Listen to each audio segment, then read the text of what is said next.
Hello guys, welcome. Today, as of the writing of this script, Dragon Age Vows Vengeance Episode 1 released on YouTube and various other platforms like Spotify and Apple Podcasts. If you haven't heard, Dragon Age Vows Vengeance is an 8-episode audio drama starring 3 brand new characters exclusive to the series: Nadia Carcosa, Elio Andante, and Drayden. After the first episode, each new episode will also feature one of our Dragon Age Veilguard companions. Episode 2 will feature Harding, Episode 3 will feature Tavern, 4 will feature Balara, 5 will feature Tash, Episode 6 will feature Lucanis, 7 will feature Emmerich, and Episode 8 will feature Nev. The official description of the plot reads as follows. Nadia, a retired cat burglar, is lured back into action for the thrill of one last score. Unknowingly employed by the Dread Wolf, Nadia tracks down a powerful ancient artifact, and both she and her lover Elio find themselves caught in a web of lies that threaten the entire world. When Elio is seemingly banished to the Fade, a mystical magical plane, Nadia desperately searches for answers on a rescue mission across Thedas. So I wasn't really planning on covering this, but after listening to the first episode I thought, why not? So the way I am going to do this is, first, I'm going to do a recap of the episode so that people can just listen to that if they haven't had the time to listen to the full episode or if they want a quick refresher. And in the second part of the video, I'll talk about everything that I thought was interesting as well as my theories, if I have any. I'll also give the video chapter markers for the recap and the discussion part, so if you want to just listen to the recap or skip right to the discussion part, these will be on the timeline or in the description below. My plan is to release a video after each episode, but we'll see how much time I have and how long these take to make. So with all of that said, grab yourself a soft, cozy blanket and a nice warm cup of tea. And let's talk about Dragon Age Vows Vengeance Episode 1, Once a Thief. The episode opens to the sounds of people chatting, mugs clanking, and a bard singing "O Grey Warden."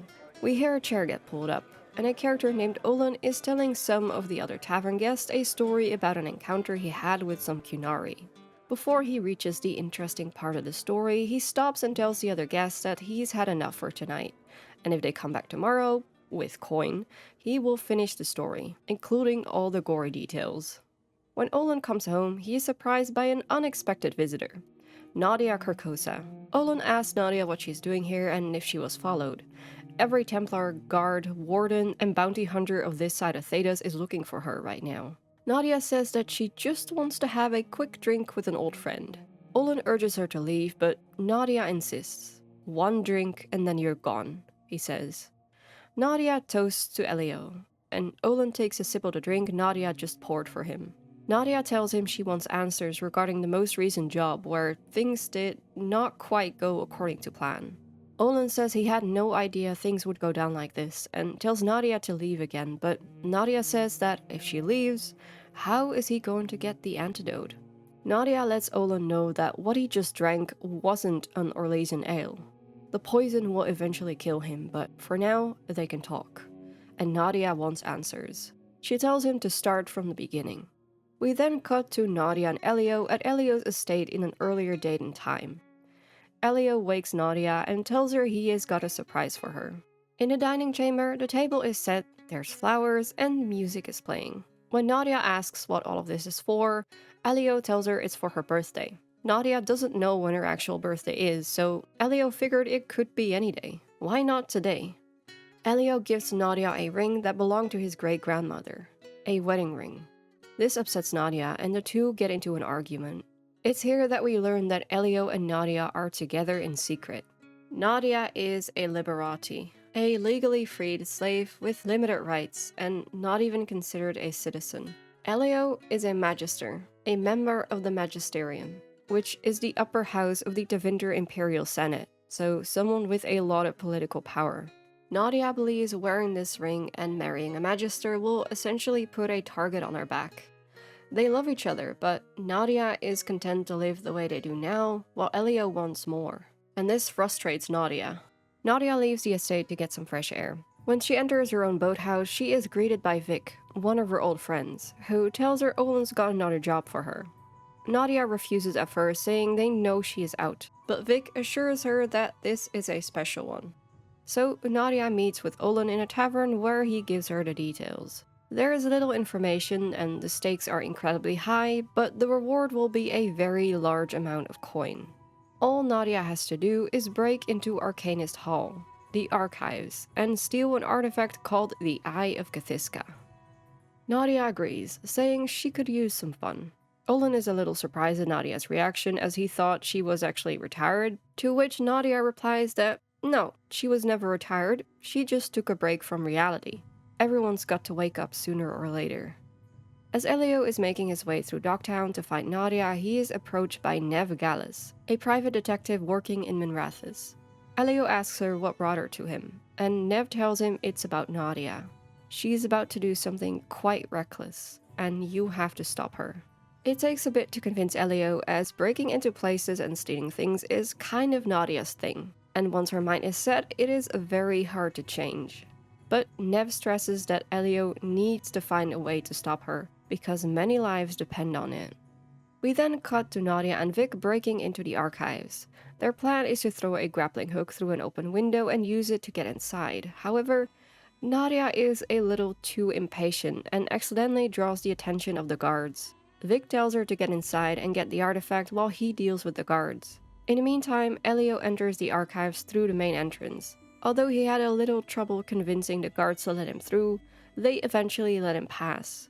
Here we learn that Elio is not only a magister but also an altus. Altus mages are believed to be descendants of dreamers or magisters who were able to speak to the old gods in the Fade, and are currently still held in high regard. Elio catches up to Nadia as she is about to take the Eye of Cthiska. Elio tries to convince her to give up the job and leave. She's been tricked, and the artifact is dangerous. They can go back to their old lives and pretend none of this ever happened. Nadia finally agrees, but the two are interrupted by a group of Templars entering the room. Elio tells him to stand down. It's just a misunderstanding, but the Templar sergeant isn't having any of it, and is ready to arrest him and his thief partner for treason. Elio is willing to surrender so he can explain things to the council, but Nadia isn't about to let Elio pay for her mistakes. She tips over some shelves to slow the Templars down, and the two head for the window Nadia used to get in. Eventually, the two manage to escape the building and decide to go to Nadia's boathouse in Dogtown. On their way there, Elio notices something glowing in Nadia's bag. The eye. Nadia admits to having taken it anyway, since they are both outlaws now, and they're going to need some coin. Right before they reach the boathouse, however, they are stopped by Nev. Elio accuses her of tipping off the Templars that ambushed them in the archives, but Nev says it wasn't her, but she thinks she knows who it was. Have either of you ever heard of the Dread Wolf? Before they can continue their conversation, however, they are interrupted by a dying Vic and a group of assassins. In an attempt to fight them off, Elio uses rift magic, which the eye seems to react to. Nev warns him to stop drawing power from the Fade, but it is too late and the eye sends out a powerful shockwave that sends everyone flying. Nadia and Elio then use this chaos as an opportunity to rush to the boathouse and use it to flee Minrathous, despite Nev's attempts to stop them. We then skip forward in time a bit. Nadia and Elio are in the Silent Plains on their way to meet the buyer. As they are riding their horses to the meeting point, Elio notices Nadia is actually wearing his great-grandmother's ring. Not around her finger, but through a cord around her neck. Gotta start somewhere, Nadia replies. When they arrive to meet the buyer, it is revealed that this is none other than Solus. Solus gives Nadia the coin that was promised, and Nadia hands him the artifact. Solus then speaks in Elven phrase to calm the artifact down, and explains that it was crafted centuries ago by a powerful dreamer, using a rare gem that was mined in the caves beneath them. When Elio asks him if it is connected to the Fade, Solus replies by asking if Elio feels a connection to the Fade. Elio asks him if he knows who he is, and Solus says he knows him well, and if they want answers, they'll have to come along. Nadia and Elio follow Solus into the cave. Solus explains that he suspects that when Elio used rift magic back on the docks, he unknowingly formed a bond with the eye, which amplified its power. Nadia then pulls her knife on Solus, demanding answers. They never mentioned they were at the docks, so how could Solus know that? Solus says threatening him won't get her the truth, and she reluctantly sheathes her knife. Solus then explains that he heard the Venatori were after the eye, so he hired Olin to retrieve it before the Venatori could get to it. There are things in motion that neither of them understand, and in order to arrive at the best possible outcome, Solus needs the eye and Elio's help. He then reveals that the powerful dreamer that crafted the relic carried the name Andante, which means Elio's bloodline is connected to the eye. Solus tells him he seeks to regenerate the world, which, of course, we know what he means by that. But as far as Elio is concerned, Solus needs the eye to fix the weakened veil, and he agrees to help. The three are now in an ancient ritual chamber. Solus and Elio begin chanting to power whatever spell they are trying to cast. As the spell begins to take effect, the eye activates and the walls around them start to crack and crumble. This scares Nadia, who wasn't a fan of all of this to begin with, and she starts to panic. According to Solus, this is all to be expected, but Elio can't keep his focus. Solus warns him that if he lets go now, the eye will explode. But it is too late. Elio is pulled into the Fade, and Solus and Nadia flee the cave as it collapses around them. Nadia blacks out, and when she wakes up, both Solus and Elio are gone. And then we are back in the present, in Olin's home, where Nadia has been interrogating him. When Nadia asks him about Solus, Olin says that he doesn't know who Solus is. They never spoke in person, and his contact only referred to him by title, the Dread Wolf. He recently overheard one of his contacts speak about the Dread Wolf's plans to visit an ancient burial ground in the hinterlands, but that's all he knows. With that, Nadia gives him the antidote, and the coin she got in exchange for the artifact to give to Vic's family. When she leaves Olin's house, she briefly hears Elio call out to her from the Fade, and she promises to save him before sprinting off on her horse. So, first of all, I really enjoyed this. Out of all the things they could have done for marketing, I was not expecting an audio drama, but I was definitely excited when they announced it. The first episode was a lot of fun. I loved the sound effects and music, and I like how this is essentially a setup for Veilguard, which will hopefully tie into the events nicely by the end of the last episode. It was stated that Nadia, Elio, and Drayden are characters exclusive to this podcast, so we're likely not going to meet them in the game, but I do hope there will be references to them, maybe some codex entries or mentions by other NPCs. When we first heard Nadia has a boathouse in Docktown, I hoped we might be able to visit it, since I'm sure Docktown is an area we'll have access to. We've seen it in screenshots, and we saw a short clip of it in the release date trailer. Plus, Nev lives there. Sadly, Nadia and Elio took the boat when they fled Minrathous, so it probably won't be there in Veilguard. I like that the song that was played in a tavern in the start of the episode was one of the bard songs from Inquisition. Makes me wonder if we'll hear more of those in the upcoming episodes, or in Veilguard. If any of you grew up watching Avatar: The Last Airbender, you might recognize Nadia's voice. If you did and couldn't place it, she is voiced by Mae Whitman, who also voiced Katara, and I absolutely love that. Her performance in this is great. I like the fact that the relationship between Elio and Nadia is forbidden, or at the very least frowned upon, because Nadia is a Liberati and Elio is a Magister. That does create some issues for them, as we heard in this episode. It's something they're gonna have to work through. I like that because it adds another layer to who they are as characters and the relationship that they have with each other, as well as it gives us another glimpse of what things are like in Tevinter. So I always try to keep my videos as structured as possible, but there are a few things I really want to talk about, and in order to do that, I might have to jump back and forth between different moments in the episode, so that's just what it's gonna be. So, first, Elio's ancestors and his last name. Solus reveals that one of Elio's ancestors, a dreamer, created the Eye of Kathiska. They bore the name of Andante. Now, Elio's last name is used 3 times in this episode. Once by Nev, once by a guard, and once by Solus when he talks about Elio's ancestor. If we look at the transcript, we can see that when Nev and a guard speak Elio's last name, it is spelled Andante, pretty much the way you'd expect. When Solus says it, it is spelled An''Dante, which that looks like an elven name. If Elio's dreamer ancestor was an elf, that would mean Elio is elf-blooded. I'm pretty sure Elio looks like a human. If he was an elf, I feel like it would have been mentioned, and it's also very unlikely for an elf to be a magister in Tevinter. As we know, in Dragon Age, when an elf and a human have a child, the child will always look human. And my theory is, if Elio looks human and his ancestors were elves, they must have at some point had children with humans. And as the bloodline continued, more humans got mixed in. So after a while, everyone in that bloodline just looks human. And eventually the spelling of the name was changed to hide the fact that they are actually elf-blooded, or perhaps it was simply forgotten. As for why the Eye of Cthulhu was created, we have no idea.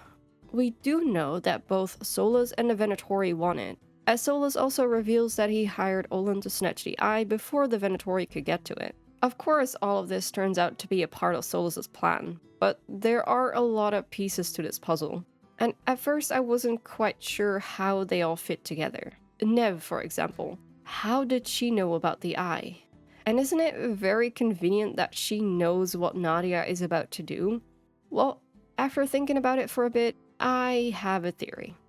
So Solus hires Olin, who in turn hires Nadia, as per Solus's instructions. But Solus needs Elio, and in order to get him there, he has one of his agents give Nev a tip about Nadia's plan to steal the artifact. Since Nev works with the Shadow Dragons, an organization that helps former elven slaves, it's possible one of Solus's agents got in contact with Nev by pretending to be an escaped slave. As for how Nev knows about the artifact, well, that could either be through Solus's agent or because the Venatori were after it. And Nev is a detective after all.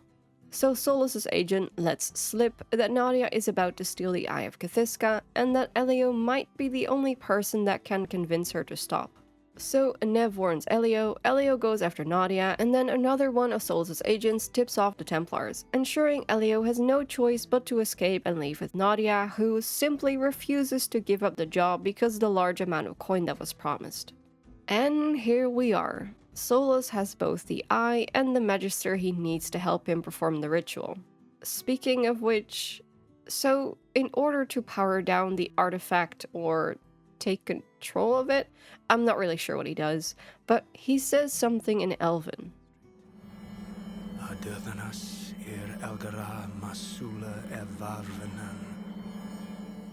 Now, interestingly, this is the same thing he says in banter with Sarah. To this day, we're not actually sure what this sentence translates to exactly. We've been able to translate parts of it, and I guess the very, very rough translation that I have come up with is something along the lines of, "The sun's knowledge or secret sings in our heart." Yeah, I don't know. My guess is that this is some sort of passphrase to activate or deactivate the eye, similar to how Briala needed a passphrase to take control of the Eluvians in the Masked Empire. And now that we're on the topic of rituals and the Elven language, when Solus and Elio are chanting during the ritual, they are using the lyrics of the Elven version of the song "I Am the One" from Dragon Age Origins. Yeah, and now it's here. So, what does this mean, BioWare? Are you bringing it back? Is this, like, part of the canon now? Is this some form of ancient Elven dialect? Well, I am so confused. I know the podcast was not written by BioWare writers, but surely everything's been approved by them, right? Also, how does Elio know Elven? Is it because he is connected to the artifact? Because he's an Altus with allegedly Elven ancestors? It only takes a second for him to jump in when Solus starts chanting, like he knows these words. And hey, I don't know if we're keeping track of how many times Solus's plans have fallen apart, but I think this one can be added to the list. It's 3, by the way. Including Vilgard, Solus's plans have fallen apart 3 times now. And 2 out of those 3 times, someone got stuck in the Fade. Including Solus himself. Great job, dude. Great job. That leaves me with one last question. What was the point of the ritual? I mean, yeah, sure, it's all part of his plan to bring down the veil, but what was the point of this specifically? Did he need this to weaken a specific point in the veil? I also like that when Elio asks him if this will fix the damage in the Veil, Solus answers with more or less in typical Solus fashion. Yeah, it will fix the Veil, more or less, depending on how you look at it, I guess. There is no damage in the Veil if there is no Veil to be damaged. Of course, Elio has no idea what Solus really means. Hey Solus, will this fix the Veil? More or less. Hey Solus, is this ritual safe? As safe as we make it. Technically, he's not wrong, he's not lying. But he's also not being very honest. Again, in typical Solus fashion. But that's why we love him, don't we? Anyway, I think that's about all I wanted to say about this episode. The preview at the end revealed that we'll be going to the Hinterlands next episode, which is where we will meet Harding. It seems we're going to be dealing with a demon and someone or something called the Deathless One, so I'm curious what that's going to be all about. I also think one of the voices towards the end was Drayden, so I think we're going to meet them in the next episode as well. Anyway, thank you so much for watching. If you liked this video, let me know by liking this video, or leave a comment and tell me what you thought of the first episode of Dragon Age Vows and Vengeance. What do you think of the new characters so far? What do you think the Eye of Cthulhu really is? If you want to support the channel, please consider subscribing or join my Patreon. If you want to have a chat sometime, feel free to join my Discord server. The link is in the description. That's it for now though. Thanks again for watching, and I hope to see you on the next one.